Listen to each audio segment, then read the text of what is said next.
Now that Invincible Season 3 has ended, I think it's high time that someone determines which one of these was truly better at being. Was it the show that cut unnecessary filler, the comics that had better artwork, or maybe the videos that satirized the contents of the show to the point of witty and comedic brain rot? Wait, no, that last one wasn't supposed to be there. Now before we start the comparison, I think it's best to go over two things first. Number one, while I will be going over storylines that both the show and the comics tackled, I'm also including storylines and characters from the comics that haven't been adapted yet. My reason for this is basic common sense, given that it's more fair to judge the comic and the show in their entirety rather than only comparing the stuff they have in common. And then there's number two, which is the fact that this entire video is in my opinion. Therefore, you don't have to agree with my final answer. Of course, that won't stop me from giving it, but it will give you the satisfaction of believing you don't have to hear what I say, or take it as gospel. Now that we've gotten those two things out of the way, let's start the comparison.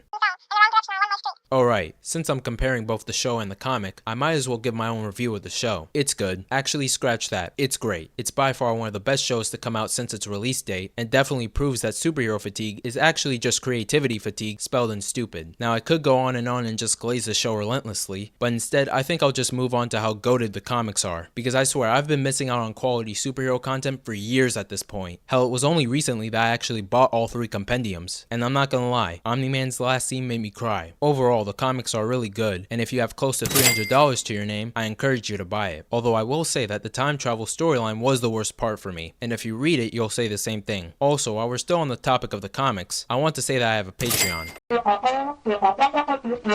Well, I'm glad you asked. See, the reason I bring it up is because I wanted to do a massive video that was supposed to be released around episode 7 of season 3, but due to life kicking my ass, I've decided to make it a Patreon exclusive instead. And in this video, I rank the costumes for every single superhero in the Invincible comics, and yes, that includes Tech Jacket as well. So if you want to see that, then click the third link down below and subscribe to the Patreon. Alright, now let's get into the comparison, starting with the comics since that came first. Its general premise is that it follows a young teen superhero who gets his powers from his totally not evil alien overlord dad, and how he tries and fails and then tries again at being a teen superhero, all the while dealing with girls, school, and personal trauma. And no, he's not this guy. The evil alien overlord dad part should have given that away. Sarcasm aside, I think the premise is good for the comics. It helps set up the twist for issue 13, but the art is honestly the best part of the comics, as it perfectly captures the Western style when it comes to art, yet it doesn't make the male characters look boring and the females ugly like other comics. How did I try to get you off my mind?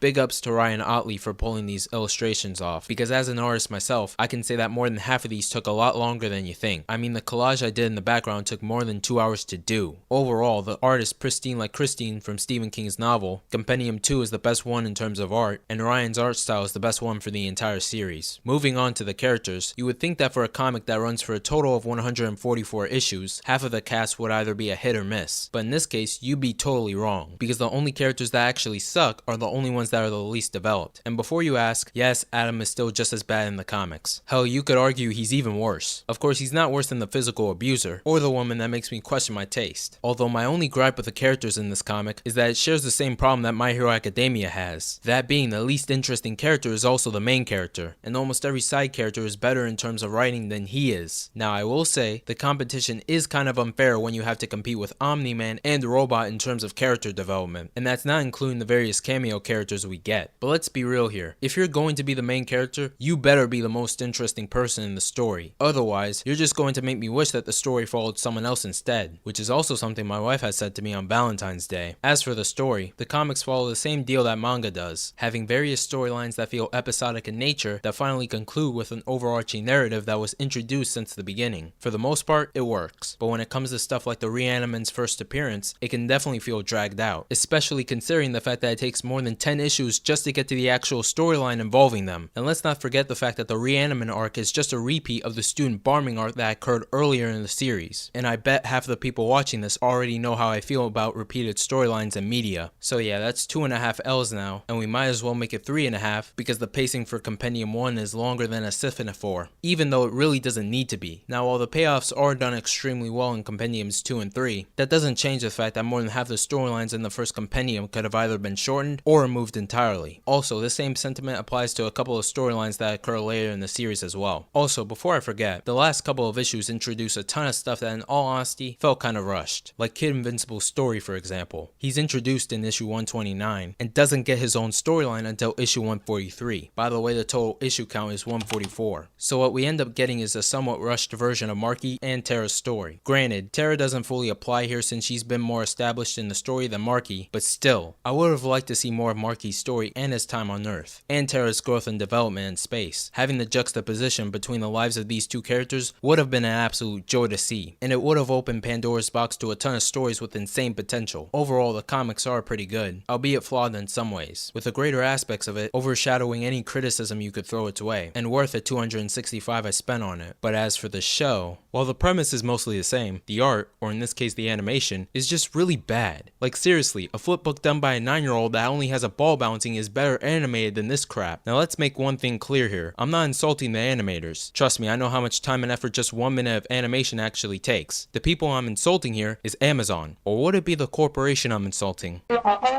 Thought so. I blame Amazon for this abomination because they are clearly not putting in the required amount of effort that would be considered just baseline everywhere else. I mean, for God's sake, they hire f***ing celebrity voice actors and apparently spend $750 grand to $10 million per episode. Now I don't want to start sounding like Powerplex in episode 6, but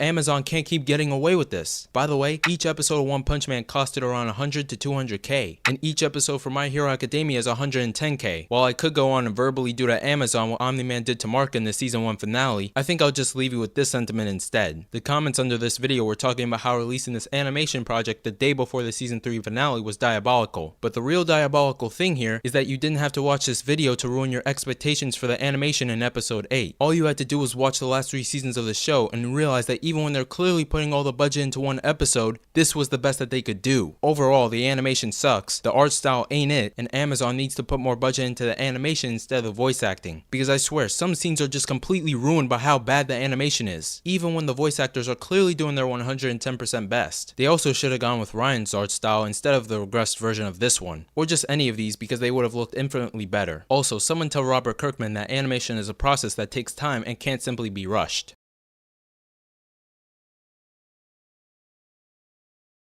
The characters for the show are honestly all pretty good. It has the same pro that the comics had, that being that the worst characters are often the least developed, with the only exception being Amber before season 2 came out. Of course, the show still keeps the same con of having the main character be the least interesting one, but with side characters like Nolan, Cecil, Rex, Eve, Debbie, the Mala twins, and almost everyone else stealing the show whenever they're on screen, I guess it cancels out. Also, let's take a moment of silence for the fact that these characters on screen couldn't make it to the show.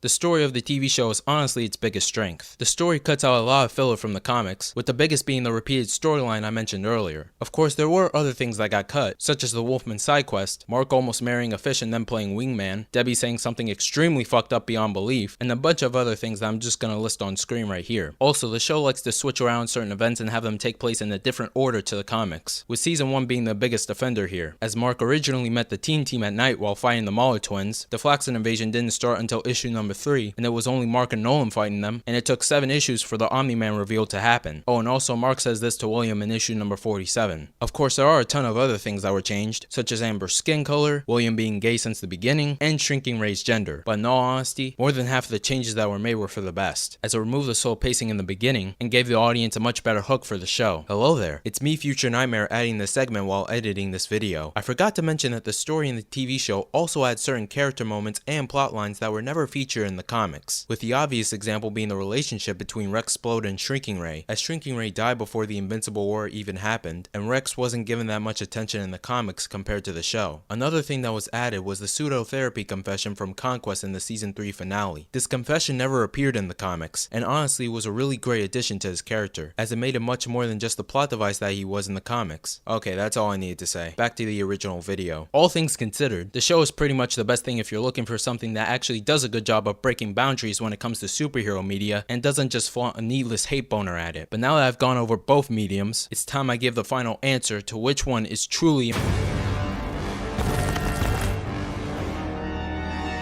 is the show. Yeah, most people would see this result coming from a mile away, but if you're like me and you're a little slow, then let me explain to you my reasoning. While the comic has a superior art style, that unfortunately is not enough to repent for the repeated storylines, rushed character arcs, and obnoxiously slow pacing in the beginning. And while the show may have bad animation, remember that's the only bad thing I listed about it. And the uninteresting main character point doesn't count because I already stated that for the comic as well. Overall, if Amazon actually cared about the show's quality in terms of looks, then it'd be the perfect adaptation. But I guess we shouldn't expect that much out of corporations. Now if you'll excuse me, I'm gonna write a couple of tweets complaining about Burger King not having top tier service.